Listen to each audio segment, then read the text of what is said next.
നമസ്കാരം. മലയാളി വാർത്ത ഇൻസൈഡിലേക്ക് സ്വാഗതം. ഗുണ്ടാ നേതാവ് ആലുവ അതുലിനെ വെട്ടിക്കൊലപ്പെടുത്തുന്ന ആ ദൃശ്യം അത് മലയാളികളെ ഭയപ്പെടുത്തുന്നു. ജിം സന്തോഷ് വധക്കേസിലെ ഒന്നാം പ്രതിയാണ് ആലുവ അതുൽ. പോലീസ് സ്റ്റേഷനിലെത്തി ഒപ്പിട്ട് മടങ്ങുകയായിരുന്ന ആലുവ അതുലിനെ ഗുണ്ടാ സംഘം പിന്തുടർന്ന് അതുൽ സഞ്ചരിച്ച കാർ ഇടിച്ച് തെറിപ്പിച്ച് സിനിമ സ്റ്റൈലിൽ ഒടുവിൽ അതുലിനെ വെട്ടിക്കൊലപ്പെടുത്തുന്ന കാഴ്ച. ഇന്നോവ കാറിലെത്തിയ സംഘം അതുൽ സഞ്ചരിച്ച കാറിനെ ഇടിച്ച് കുഴിയിലേക്കിടുന്നു. പിന്നീട് അതിക്രൂരമായി വെട്ടിക്കൊലപ്പെടുത്തുന്നു. സംഭവത്തിൻ്റെ CCTV ദൃശ്യങ്ങൾ നടുക്കമുണ്ടാക്കുന്നു.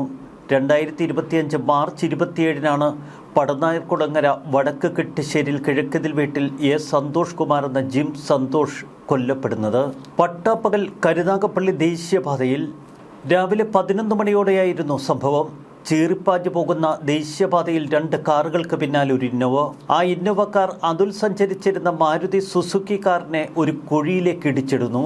ഉടൻ തന്നെ ഇന്നോവയുടെ 4 ഡോറുകളും തുറക്കുന്നു. കയ്യിൽ കരുതിയ ആയുധങ്ങളുമായി ആ സംഘം അതുലിനെ കാറിനടുക്കലേക്ക്. പിന്നീട് കാറ് വെട്ടിപ്പൊളിച്ച് അതുലിനെ വെട്ടിക്കൊലപ്പെടുത്തുന്ന ദൃശ്യങ്ങളാണ് CCTVയിലൂടെ കേരളം കണ്ടത്. എന്താണ് സംഭവിക്കുന്നത് എന്നറിയാതെ ദേശീയപാതയിലൂടെ പോവുകയായിരുന്ന മറ്റു വാഹനങ്ങളും ബൈക്കുകളുമൊക്കെ അവർ ചെറുതായൊന്ന് സ്ലോ ചെയ്തു നോക്കി. പക്ഷെ ഭയം അവരെ കീഴടക്കി. കരുനാഗപ്പള്ളി പുതിയകാവ് നയാര പെട്രോൾ പമ്പിന് സമീപം ദേശീയപാതയിൽ വെച്ചാണ് ആക്രമണം. ഹരിയാന രജിസ്ട്രേഷനുള്ള ഇന്നോവ കാറിലാണ് ഗുണ്ടാ സംഘം എത്തിയത്. ജിം സന്തോഷ് വധക്കേസിലെ മറ്റൊരു പ്രതിയും അതുലിനൊപ്പം. അയാൾക്കും വെട്ടേറ്റുവെന്നാണ് പോലീസ് പറയുന്നത്. നഗരമധ്യത്തിൽ പോലീസ് സ്റ്റേഷന് വെളിപ്പാടകലെയാണ് ഈ ഗുണ്ടാ വിളയാട്ടം നടന്നത്. പ്രദേശവാസികൾ ഭയപ്പാടിൽ. അക്രമികൾക്കായി പോലീസ് തെരച്ചിൽ തുടങ്ങിയെന്നാണ് പോലീസ് പറയുന്നത്. ഗുണ്ടാപ്പകയിൽ തെരുവിൽ ചോരപ്പുഴ ഒഴുകുന്ന കാഴ്ചയാണ് കേരളത്തെ ഭയപ്പെടുത്തുന്നത്. ആലുവ അതുൽ എന്ന ജിം സന്തോഷ് വധക്കേസിലെ ഒന്നാം പ്രതിയെ കൊലപ്പെടുത്തുമെന്ന് നേരത്തെ തന്നെ ഗുണ്ടകൾ പ്രഖ്യാപിച്ചിരുന്നു. തുടർന്നവർ അതിനുവേണ്ടി പിരിവ് വരെ എടുത്തു. പോലീസ് സ്റ്റേഷനിൽ ഹാജരാകാനെത്തുന്ന സമയം കൃത്യമായി മനസ്സിലാക്കിയ സംഘം പെട്രോൾ പമ്പിന് സമീപം നിലയുറപ്പിച്ചു. കാറിൽ വരികയായിരുന്ന അതുലിന് പിന്നാലെ ഇന്നോവ കാർ. മുഖം മൂടി പോലും ധരിക്കാതെ പരസ്യമായാണ് കൊലയാളി സംഘം അതുലിനെ വെട്ടിക്കൊലപ്പെടുത്തിയത്. ജാമ്യത്തിലിറങ്ങിയ അതുലിനെ കൊലപ്പെടുത്താൻ നേരത്തെ തന്നെ സംഘം തയ്യാറെടുത്തിരുന്നു. അതീവ ഗുരുതരാവസ്ഥയിൽ അതുലിനെ ആശുപത്രിയിലെത്തിച്ചുവെങ്കിലും ജീവൻ രക്ഷിക്കാൻ കഴിഞ്ഞില്ല. പ്രദേശത്തെക്കുറിച്ച് വ്യക്തമായ ധാരണയുള്ളവരാണ് ഈ കൊലയാളി സംഘം. മിക്ക പ്രതികളെയും പോലീസ് തിരിച്ചറിഞ്ഞു എന്ന് പോലീസ് സൂചിപ്പിക്കുന്നു. ആക്രമണത്തിൻ്റെ CCTV ദൃശ്യങ്ങളിലൂടെയാണ് പ്രതികളെ പോലീസ് പെട്ടെന്ന് തന്നെ തിരിച്ചറിഞ്ഞത്. ഓച്ചിറ കരുനാഗപ്പള്ളി സംഘങ്ങൾ തമ്മിൽ വർഷങ്ങളായി നിലനിന്നിരുന്ന ഗുണ്ടാപ്പക. ആ ഗുണ്ടാപ്പകയുടെ ഒടുവിലത്തെ അധ്യായമായിരുന്നു 2025 മാർച്ചിൽ ജിം സന്തോഷിനെ കൊലപ്പെടുത്തിയ സംഭവം. അച്ഛൻ്റെ കച്ചവടം ആലുവയിൽ. അങ്ങനെയാണ് ആലുവ അതുൽ എന്ന പേര് അതുലിന് വീഴുന്നത്. പിന്നീട് ഗുണ്ടാ സംഘങ്ങളിലേക്ക് അവൻ ആകർഷിക്കപ്പെട്ടു. ജിം സന്തോഷിനെ കൊലപ്പെടുത്തി നാടിനെ നടുക്കിയ ഗുണ്ടാ സംഘത്തിന്റെ തലവനായി. ജിം സന്തോഷിന്റെ കൂട്ടുകാരനാണ് അസീം. വർഷങ്ങൾക്ക് മുൻപൊരിക്കൽ ബസ് യാർഡിൽ വെച്ച് പങ്കജ് എന്നയാൾ അസീമിനെ മർദ്ദിക്കുന്നു. ഇതായിരുന്നു വലിയ ഗുണ്ടാപ്പകയുടെ തുടക്കം. ഇത് ചോദ്യം ചെയ്യാനെത്തിയ ജിം സന്തോഷ് നാട്ടുകാരുടെ മുന്നിൽ വെച്ച് പങ്കജിനെ വിരട്ടിവിട്ടു. പങ്കജ് എന്ന ഗുണ്ടാ നേതാവിന് അപമാനം സഹിക്കാൻ കഴിഞ്ഞില്ല. പിന്നീട് പങ്കജ് സന്തോഷിനെ വെട്ടി പരിക്കേൽപ്പിച്ചു. ചികിത്സ കഴിഞ്ഞ് തിരിച്ചെത്തിയ സന്തോഷിന്റെ സംഘം പങ്കജിനെ തിരികെ കുത്തി പരിക്കേൽപ്പിച്ചു. തുടർന്ന് വാട്സാപ്പിലും സമൂഹ മാധ്യമങ്ങളിലുമൊക്കെ കൊലവിളികൾ ഉയർന്നു. ഇതിൻ്റെ പ്രതികാരമായിരുന്നു ആലുവ അതുലിന് പങ്കജ് സന്തോഷിനെ ആക്രമിക്കാനുള്ള കൊട്ടേഷൻ നൽകിയത്. 2025 മാർച്ച് 27-ന് പടനായർകുളങ്ങര വടക്ക് കെട്ടിശ്ശേരിയിൽ കിഴക്കതിൽ വീട്ടിൽ സന്തോഷ് കുമാർ എന്ന ജിം സന്തോഷ് കൊല്ലപ്പെടുന്നു. പുലർച്ചെ വടിവാളും കമ്പിപ്പാരയും ഉൾപ്പെടെയുള്ള മാരകായുധങ്ങളുമായി കാറിലെത്തിയ സംഘം ആദ്യം സന്തോഷിന്റെ മാതാവ് ഓപ്പന കിടന്ന മുറിയുടെ കതക് വെട്ടിപ്പൊളിക്കുന്നു. ആ മുറിയിൽ സന്തോഷില്ല എന്നറിഞ്ഞതോടെ സംഘം തൊട്ടടുത്ത മുറിയുടെ കതക് തകർത്തു. അതിനു മുൻപ് മാതാവ് കിടന്ന മുറിയിലേക്ക് അവർ ബോംബെറിഞ്ഞിരുന്നു. വീട്ടിൽ അതിക്രമിച്ചു വന്ന 4 ഗുണ്ടാ സംഘത്തെ കണ്ട അമ്മ പതറി. ബോംബെറിഞ്ഞ് ഭീകരാന്തരീക്ഷം സൃഷ്ടിച്ചതിന് ശേഷമാണ് അമ്മയുടെ മുന്നിൽ വെച്ച് ജിം സന്തോഷിനെ ആ സംഘം ക്രൂരമായി വെട്ടിക്കൊലപ്പെടുത്തിയത്. 2 വധശ്രമങ്ങളിൽ നിന്ന് രക്ഷപ്പെട്ടയാളാണ് ജിം സന്തോഷ്. പുലർച്ചെ 2:30 മണിക്കായിരുന്നു നാടിനെ നടുക്കിയ കൊലപാതകം. വവ്വാക്കാവ് ജംഗ്ഷന് കിഴക്ക് മണപ്പള്ളി റോഡിലുള്ള ഒരു ഹോട്ടലിൽ നിന്ന് പുലർച്ചെ ആഹാരം വാങ്ങി ഇറങ്ങിയ സംഘമാണ് പിന്നീട് കൊലപാതകം നടത്തിയത്. ജിം സന്തോഷിനെ കൊലപ്പെടുത്തിയതിനു ശേഷം പുറത്തേക്ക് വന്ന അവർ അനീർ എന്നൊരാളെയും വെട്ടിപ്പരിക്കേൽപ്പിച്ചു.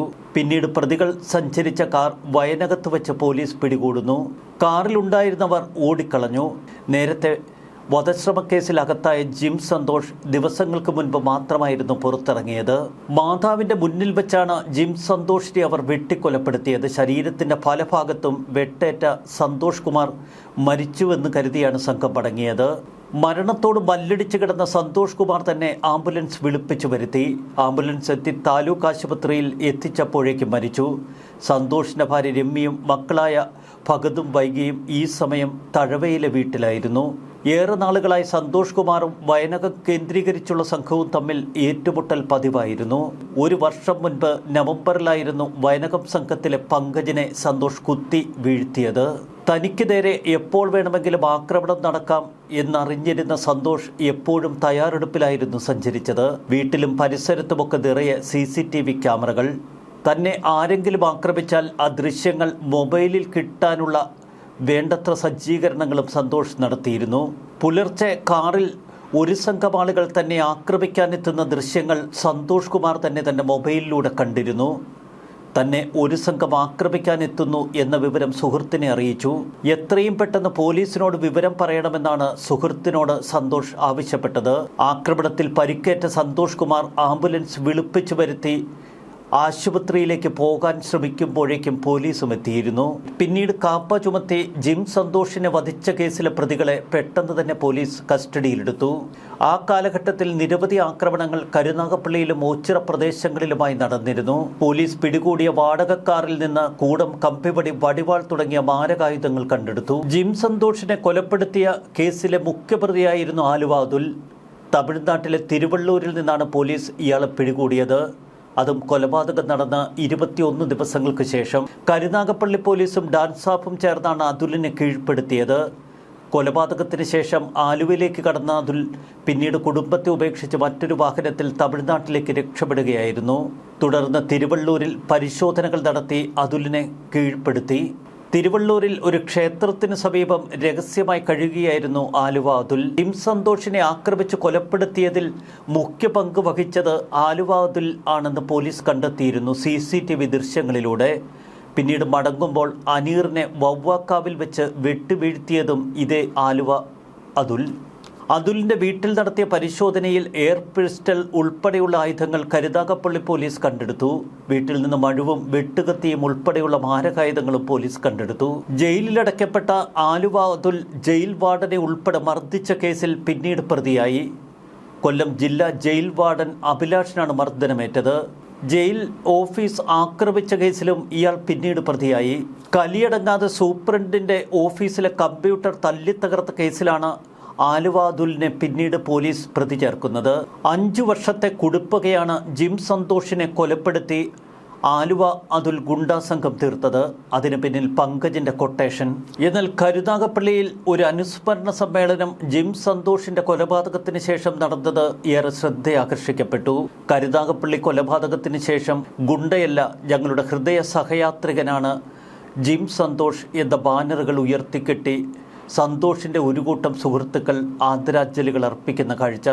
കൊല്ലപ്പെട്ട ജിം സന്തോഷിന് വേണ്ടി പരസ്യമായി അനുശോചന യോഗം സംഘടിപ്പിക്കുകയായിരുന്നു സുഹൃത്തുക്കൾ. സന്തോഷ് ഗുണ്ടയല്ല, ഞങ്ങളുടെ സഹയാത്രികൻ എന്ന ബാനറുകൾ ഉയർത്തിപ്പിടിച്ചുകൊണ്ടാണ് അവിടെ അനുശോചന യോഗം സംഘടിപ്പിച്ചത്. ജിം സന്തോഷിനെ കൊലപ്പെടുത്തിയ കേസിലെ മുഖ്യ സൂത്രധാരൻ പങ്കജിന് കുപ്രസിദ്ധ ഗുണ്ടകളായ ആറ്റിങ്ങൽ അയ്യപ്പനും ഓം പ്രകാശുമായി അടുത്ത ബന്ധമുണ്ട് എന്ന് അനുശോചന യോഗത്തിൽ ചിലർ സൂചിപ്പിച്ചു. പങ്കജും ആറ്റിങ്ങൽ അയ്യപ്പനും ഓം പ്രകാശുമൊക്കെ ഒത്തുനിൽക്കുന്ന ഫോട്ടോകൾ പിന്നീട് സമൂഹ മാധ്യമങ്ങളിലൂടെ കേരളം കണ്ടു. അതിക്രൂരമായ കൊലപാതകങ്ങൾ, ഗുണ്ടാപക, കരുനാഗപ്പള്ളിയും ഓച്ചിറയുമൊക്കെ വിറപ്പിച്ച ഗുണ്ടാ സംഘങ്ങളുടെ തേർവാഴ്ച. കേരളം അരാജകത്വത്തിലാണ് എന്നതിന് ഇതിൽ പരം എന്ത് തെളിവ് വേണം? ഇവിടെ എന്ത് പോലീസ് വരണം? ഇവിടെ എന്ത് ക്രമസമാധാനം? ന്യൂസ് ഡെസ്ക്, മലയാളി വാർത്ത, ഇൻസൈറ്റ്.